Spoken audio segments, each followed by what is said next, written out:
What's going on, everybody? Welcome back to the Turn the Jets podcast. I'm your host, Will Parkinson, at Will11 on Twitter, Instagram, and TikTok. TOJ Talks, Badlands, all 32. On to hop on here, quick 15 or so on Tuesday afternoon. We're about 9 days out from the NFL draft. We'll have a much longer form episode Thursday and Saturday, and then a ton of content obviously coming your way next week. But want to give you something, because it's been a few days, I guess, since, about Friday of last week, 4 or 5 days ago. I want to kind of just start off and talk about a couple minutes about the live show and how unbelievably fucking awesome that was.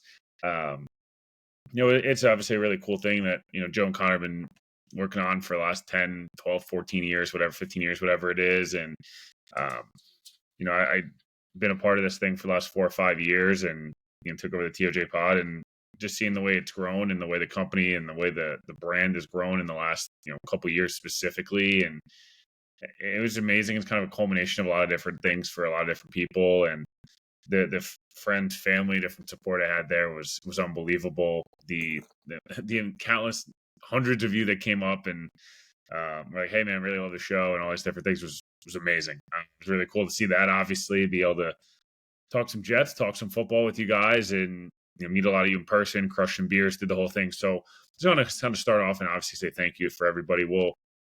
We most certainly have an event in August. Hopefully 500-600 of you in person, another 500-600 of you, able to kind of virtually, listen to everything and be a part of it that can't make it in person. So there'll be a lot more to follow. There's some cool surprises that'll kind of leak out throughout the week that you'll see. But you want to kind of hop on here again 9 days after the NFL draft, just some kind of NFL news and notes that specifically could affect the Jets, leading into next week. And I'll just start this off by saying, I think we've talked a lot about it. I know I've talked a lot about it. I know Joe, Connor, Paul, Meeks, DA, like Dan, the whole gang Jake has talked a lot about it. But obviously this draft is massive for the Jets, right? Like no question about it. Not saying anything we don't already know. There's a lot of different things that can kind of unfold on draft night that may affect where and when. I think we kind of all feel like it's Membu or Warren at 7. Hey, if Graham gets there, we don't expect him to, but if he does, maybe it's a bit more of a conversation. I think everyone kind of assumed maybe, even a Campbell too. Does that throw a wrench in the mix? I personally would take Membo and Warren over Graham and Campbell just based on what the Jets need and maybe a better fit and all these different things.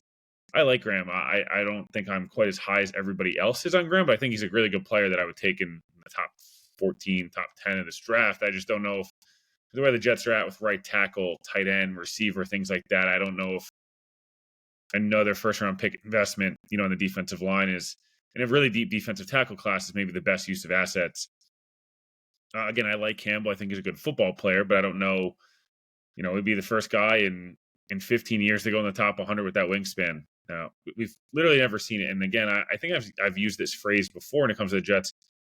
I'm good on the Jets being the team to figure it out and be the outlier team. I'd like to see the Jets do what the really other successful franchises do and take the solidified metrics and do the things that are, kind of necessary to make sure this thing kind of hits. And I think Campbell's good, but I don't know, man. It's like you're asking him to play a position he's never played before, and you have some questions whether he's even a tackle. Then are you moving AVT, another guy who's really better suited as a guard to tackle? There's a lot of factors there. That's why a guy like Membu, obviously, it makes a ton of sense. Zone-based scheme, really physical run blockers, good in pass pro, good athlete. We saw the athlete obviously in person.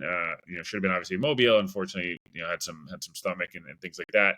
But obviously we saw it on full display at the combine. We saw it obviously on tape for the last couple of years in the SEC.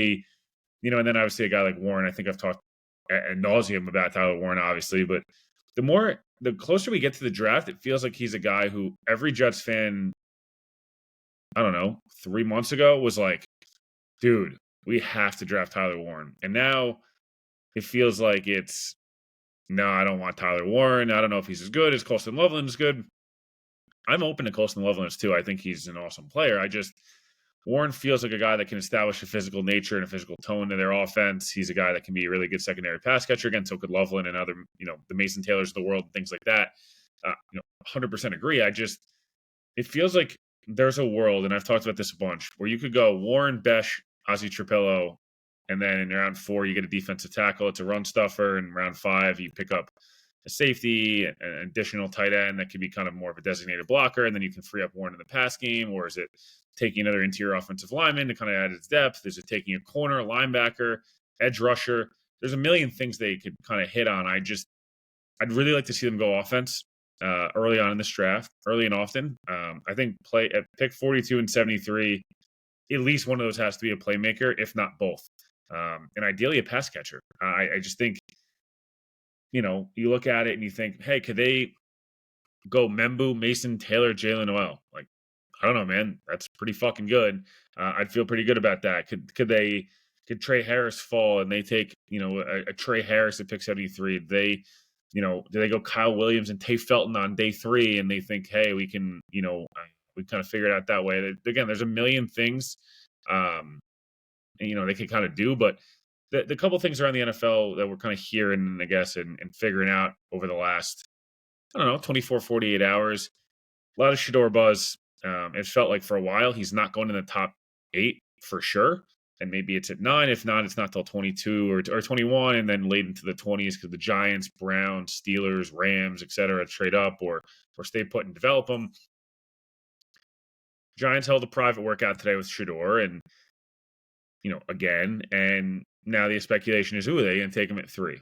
And if you're a Jets fan, and I guess you're kind of hoping that's the case, right? Obviously, another good player could potentially fall to you. Does that slot down a Mason Graham? Does that slot down an Abdul Carter?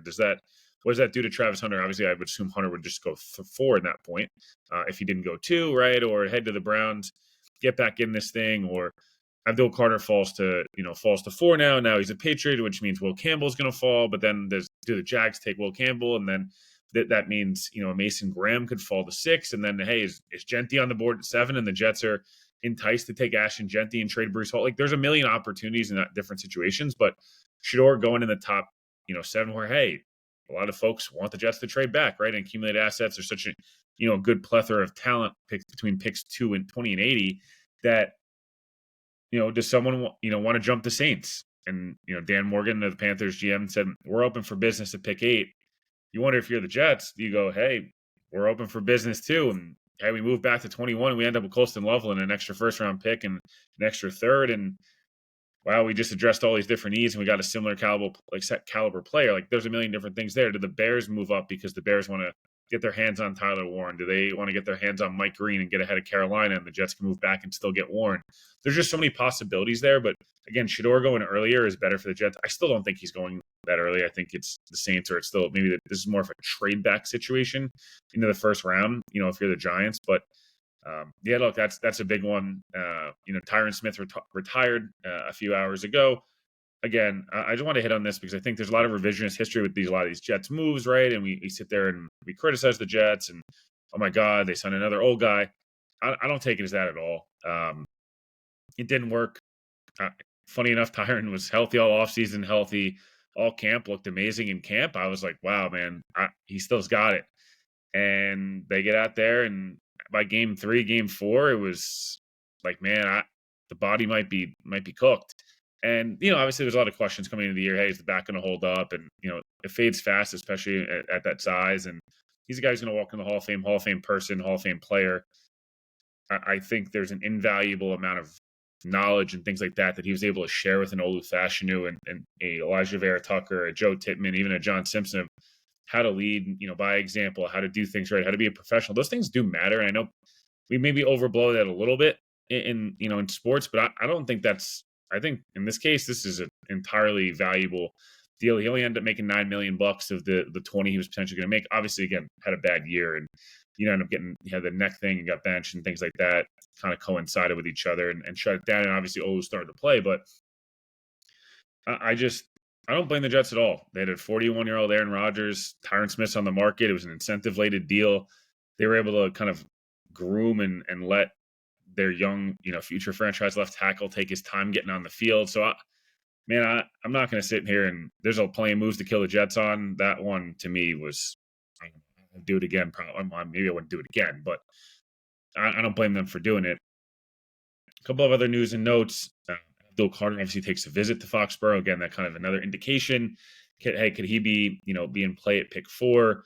And again, what's that mean for Will Campbell of sorts? There's interest apparently the Patriots have a lot of interest in Jalen Walker, a player I love, everyone knows, but again, that would open up a potential guy on the offensive side of the football for the Jets. So, what does that mean? Jalen Ramsey is set to be traded.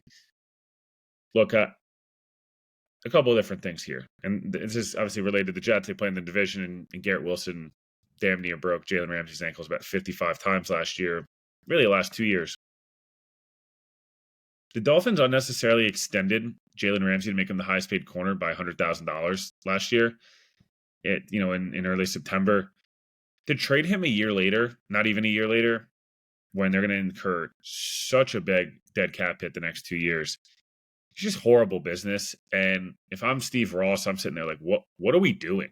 I expect them to probably move off Tyreek Hill as well. There's some rumors, hey, we're Ramsey and Tyreek Hill maybe not in the best of relationships. And, obviously Tyreek quit on the team at the end of the year. So, what does that mean? Maybe they retain him and they trade to Ramsey. Who knows? But it's one less superstar level name, at least in the division. Miami has a chance to be pretty bad. I'm not sure. They got to have a really nice draft here, and they got to address safety and tackle and interior offensive line, and probably add another receiver now at this point and different things in kind of corner. But yeah, they're in a weird spot where they're paying a lot of superstar names and a lot of big time money to a lot of players, but there's a lot of holes on that roster. And again, you can say the same thing about a lot of different teams, but again, Miami, I think if the Jets do what they should do next year in terms of being competitive, losing 2 to Miami next year is unacceptable. Losing 2 to, New England is going to be unacceptable, regardless of whether this team's, trying to shoot for a playoff spot or not. Those days have got to be over. It's got to out with the Robert Saleh, getting smoked in the division outside of a few Buffalo games. But last thing I'll say on the Jets kind of draft here as we wrap. Again, much longer form episode Thursday, much longer Saturday, and then a bunch of stuff next week. And a couple surprises coming to, if you're not in the Badlands Discord or Patreon, you want to hop in there. There'll be a few surprises there. Obviously, Jets are, within, they're in draft meetings now. They're, players are working out at the facility. A lot of different kind of shit, things moving and shaking. I would say the one thing I take away from, we've talked a lot about what are they going to do on offense with Tanner Engstrand? What are they going to do on defense with Steve Wilkes? What's everything going to look like and all these different things? We've talked a million times. I am so curious to see what does an Aaron Glenn and a Darren Mucci player look like from a draft perspective. We know from free agency is one free agency, and we'll see. Obviously, there's still a lot more guys to be able to be added post June 1 when the Jets will open up a bunch of cap space. Veterans like that aren't going to sign anytime soon. They'd rather work out as long as they can on their own and see what rosters look like post-draft. But, Aaron Glenn's talked about arm length. He's talked about broad jump. He's talked about 40-yard dash and speed. He's talked about vertical jump and explosiveness, like high character, guys that want to win, guys that want to punch you in the fucking mouth, all those different things. Like those are all things he's mentioned to an extent, but it'll be interesting to see draft weekend, especially maybe when we get to day 2 and day 3. What does that Aaron Glenn and Darren Mucci player really look like in terms of, is there going to be a pattern built for future years? I think be able to say, hey, the Jets were big on 30 visits, big on combine visits. The Jets were big guys with, raw athletic score, like they were super high. Like what is it based on more tape? They have to be captains. Like there's all these different things. And when the new regime is such an interesting and kind of fun perspective to see what's going to kind of unfold. Again, be back on the feed Thursday. Joe and Connor be following up this with a pod and then a war room, I think mock draft. Connor's doing a 7-round mock. So go check out Badlands, YouTube, Patreon, etc. Turn on the Jets. Appreciate it for listening, and we'll talk to you guys soon.